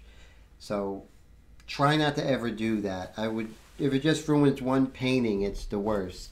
And Bradley says, are you not using the slim much anymore? Oh no, I use the slim all the time, Bradley. It's just today I wanted to showcase this bad boy, the Extreme Patriot Arrow. You know how versatile it is, how wonderful it is for the background. Since I was doing a lot of background work, I need a little extra paint in there, or ink, so that's pretty much it. I'm gonna actually go ahead and show you guys different Badger airbrushes as we go. It'd be pretty cool to see different things, different attributes, maybe some airbrushes you never saw live before. So that's pretty cool. So I'm happy to do that for you guys. So James says that he's too much of a klutz to use air for drying. I tell you, me too. So I'm going to use this mono eraser here, and I'm going to do some erasing. We're going to pull out some of these hairs. And it really is another nice payoff here. Let me get a piece of paper. Make sure I don't... At this late stage of the game, when you touch it with your fingers, you really could do some damage to the surface. So we're just going to just pull out some hairs here and there.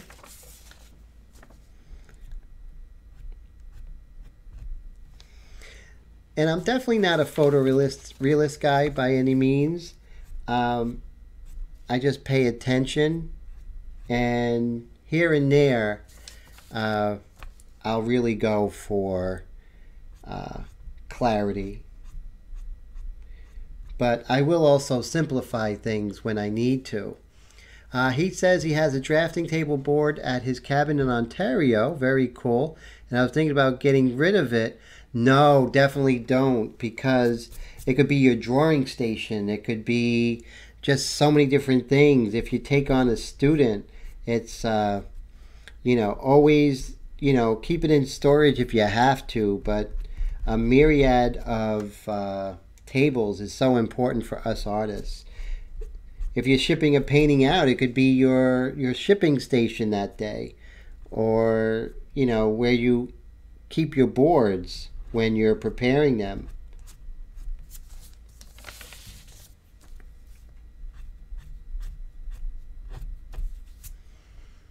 So isn't that great? We can just indicate the hair, and it really is fantastic, and it really is simple, guys.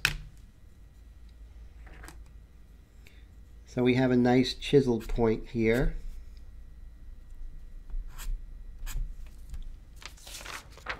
So just some added realism, or to some extent,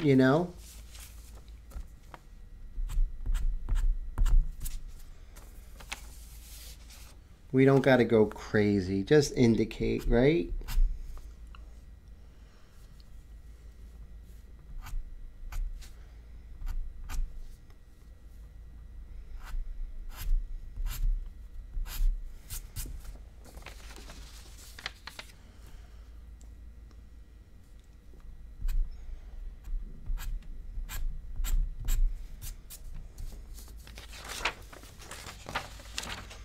And, I am going to give this one more week, because we can go ahead and further develop this arm here, which would be nice. And then we could also maybe put some volume here in the neck. So, yeah, we can definitely bring this together one more week. Because one of the most important things I believe is overlooked is how to bring a painting together. How do we get to the... So here's a good question for you guys. When do you feel that you're ready to sign a piece? Like, what is it? Something that do you get lost as to when to call it done, or do you know how to bring it together? What are some of your thoughts, some of your reservations? And we can talk about it next week when we bring this painting to a finish.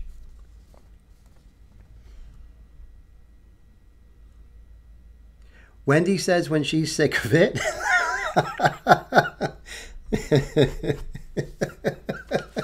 You crack me up, Wendy. That's so funny.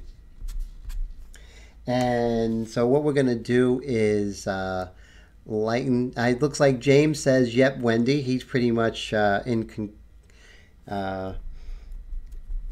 agreement with Wendy, which is pretty funny. And Wendy says it's done.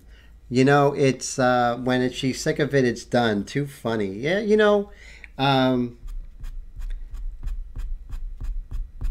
I think sometimes when I have my first inclination to leave it alone, that's when I make sure I step back and maybe give it more time.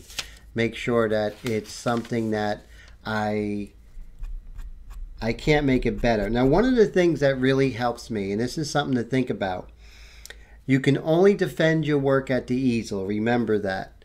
Once you sign it, you can't defend it anymore. That means it's up for criticism. And, we're going to have good criticism. We're going to have harsh criticism. So always realize that anything that you can make better, make it better before you go ahead and sign it and frame it and whatnot. So always do that. Always give it that little bit extra.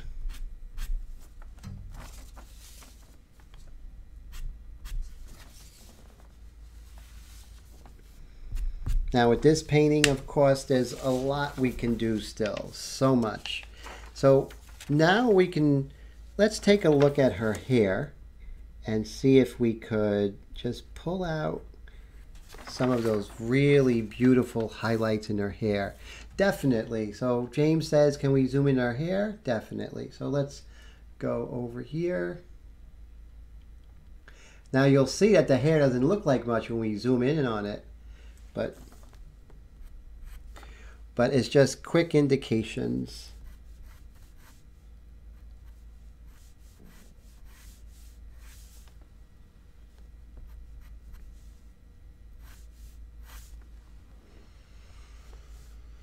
And I'm actually going to go ahead and calm down the hair. You know, I might go ahead and use this fabric pen here. Little sharper lines. The only thing is it does not erase or blend too well. It doesn't play well with the surface like the white pastel does. But we get some nice specular lights.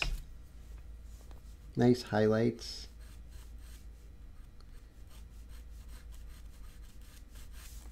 Hair acts a lot like water in the sense that it sparkles in the light as opposed to individual hairs. Just has this little sparkle here and there.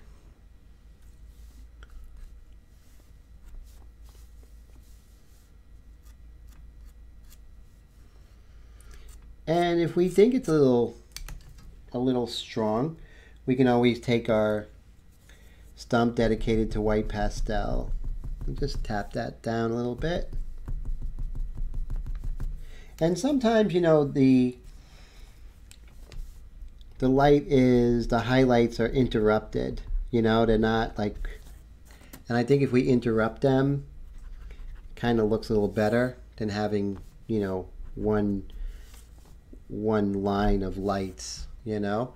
Yes, Heath, that is definitely the fabric pen. It's a fabric pen. It's more of a chalk, and you know, tailors use it to measure fabric, so it's really cool. And so really, that's really cool. So definitely get yourself a hand of this. Get your hands on this. The Fons and Porter. It's a chalk. It's really great. And so James says it helps to see your technique. That's cool. Bradley says, I never know when to sign it because there's always something I think I could be better. Always. There's always going to be something, but sometimes you just have to abandon it. Do your best and then say, okay, I learned everything I could from now. Let's go on to the next one and take our lessons and move forward. Dr. Steve says, holy cow. I appreciate that. And Wendy says, I sew, my mom sews, so I'm thinking it can just use the chalk I already have. Dr. Steve says, do I spray something on this when it's done to seal everything in, or what? I'm a pastel painter. I did that, Dr. Steve, for many, many years. Actually, 30 years I painted in pastel. And what I find is that pastel, really, when you spray it, it darkens and gets this really horrible, ugly color and texture, you know, working so hard to get texture in the skin and the hair and then ruining it with fixative. What I do is I frame it with the glass stuck right onto it. So you have the artwork and the glass right onto each other. And that really, really does the trick. I have pastel paintings that look like they were done yesterday. So, and they were framed 10, 15 years ago, which is pretty cool. So definitely don't listen to those artists or frame shops are going to tell you need to mat it and spray it and all that. You don't. And use always artwork materials that are light fast, that doesn't fade in the sun or the light. And that's what I always do. So the paper's archival, the pastel, the ink is all really good. So that's fantastic. So yes, a frame with glass, no mat, right onto it. That's always the best way. Really is. And that's definitely my experience with that. So let's see how that hair looks. So look at that. That looks pretty darn good, doesn't it? Just those didn't look like that when we were up close. But when we pull away, we really am starting to get a feeling of her hair, you know? Which is really nice. And it's nice when it comes together.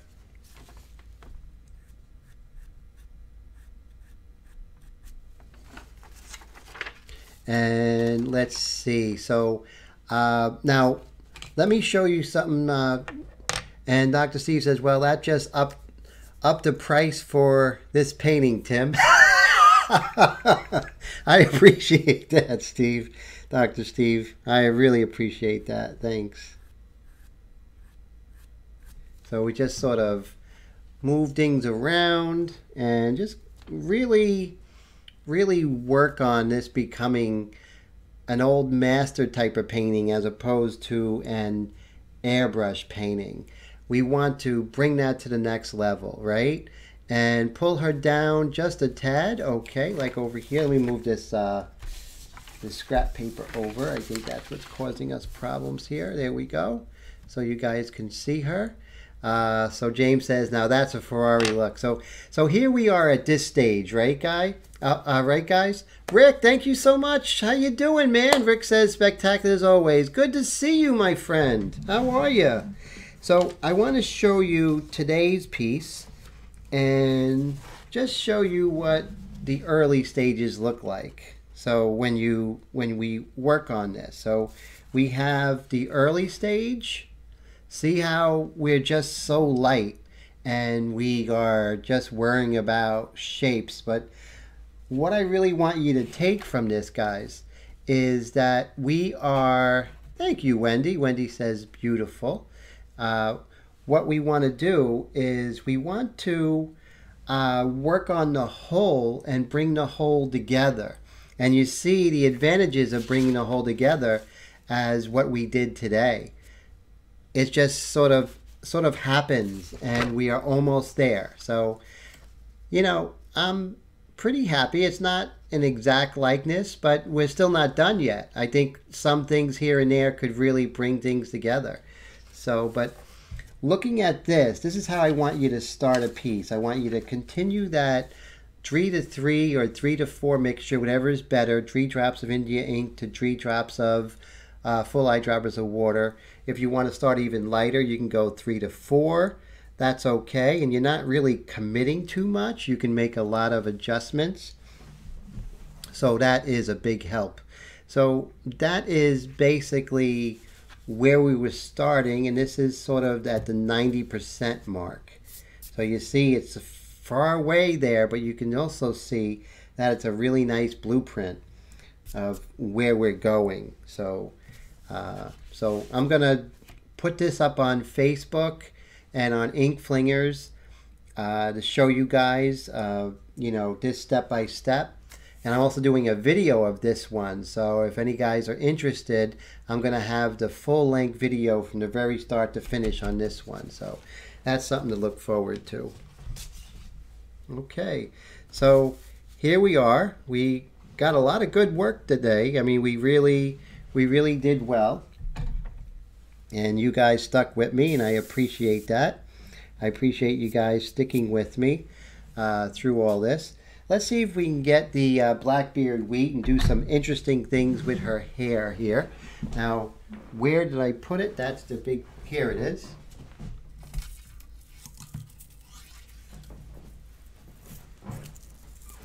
It's always good to have a friend. If you have a friend who can hold this for you, that would be perfect.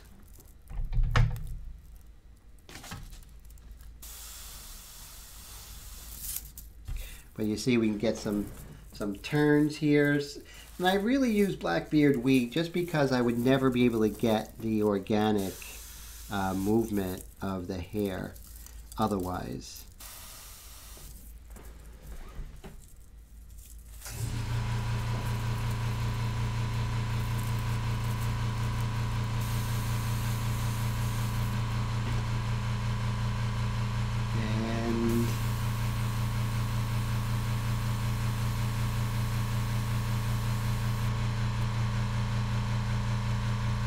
So James says, holy cow, that's amazing. I appreciate that, James. Thank you so much. So we're still at that 3 to 8 mixture, right? 16 to 6. And so we're working with that dark accent to really bring out those whites. Let us know that the midtones need to be a little bit darker. And all those things are very important.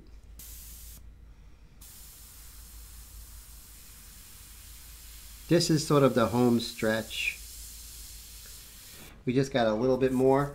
Maybe we'll work on some of the fabric here. I'm going to save the arm for next week because we have quite a bit we can do on the arm to really pull that forward and really get a feeling of her shoulder and her deltoids and triceps and biceps, what's going on there.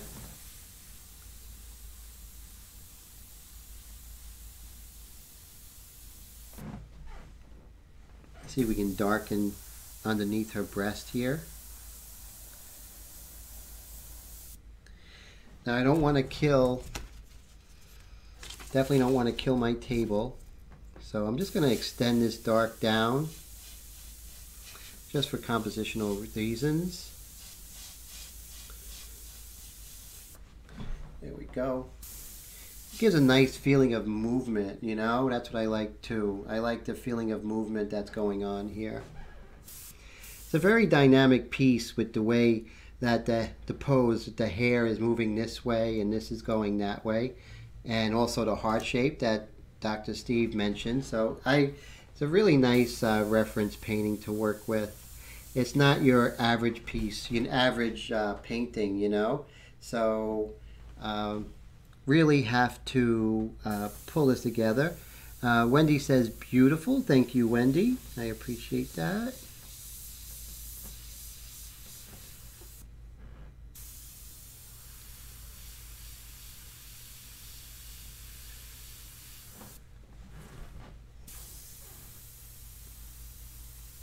Deepen the shadow here in this breast area. Pull away if I want it. Remember, I'm really far away, probably like 8 inches if I want some real gradual, subtle darks. Remember, my air pressure is still probably at 30, it is at 30 psi at the compressor, and then I went way down with the MAC valve, so probably just before it starts stippling, okay? That's usually where I'm at. So when you guys are starting out, definitely lower air pressure, definitely use the MAC valve. Don't have your PSI anything higher than 30. You'll never, unless you're painting t-shirts, you're never going to need anything higher than 30. Unless you're blowing out stuff, you know? But I don't recommend ever using PSI higher than 30 anyway. That's definitely not for this technique. That's for certain. Dr. Steve says 30 PSI Bradley, and he turns down the MAC valve. Yes. And Dr. Steve says, what should the opening bid be? I want to buy it. You want to buy this painting? Serious? Oh, wow, that's cool. Oh, I appreciate that. Well, I'll tell you what, Doctor, let's finish it next week and then we'll decide. And that would be great because we got to make sure we get this totally done. And that's fantastic. That's so wonderful, Dr. Steve. I am touched that you would want my work in your collection. But thank you, thank you.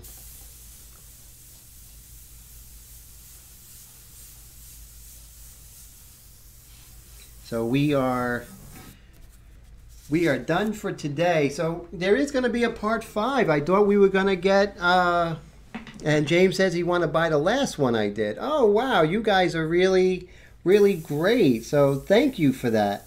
Those paintings are definitely, you know, definitely can talk about that. Definitely. And so So here we are. It is 11:29. You guys are fantastic. As always, you guys never disappoint.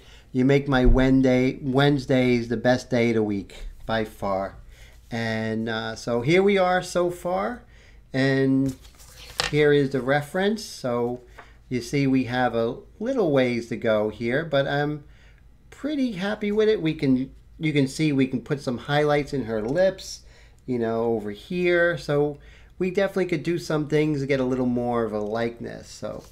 So thank you guys. It is 11:29. Always feel free to email me when you guys have any questions. I am here for you. So if you're stuck, I know a lot of times you guys bought new airbrushes. When you clean them, there's going to be some weirdness. Contact me. I will coach you through it, because I had a lot of sleepless nights where I didn't know how to put an airbrush back together, or I was doing weirdness. So definitely let my experience help you guys. So I hope to hear from you during the week, rest of the week. Have a great weekend. Stay warm here in the coast. And God bless you guys. Take care, man. Guys and girls. Bye-bye, everybody.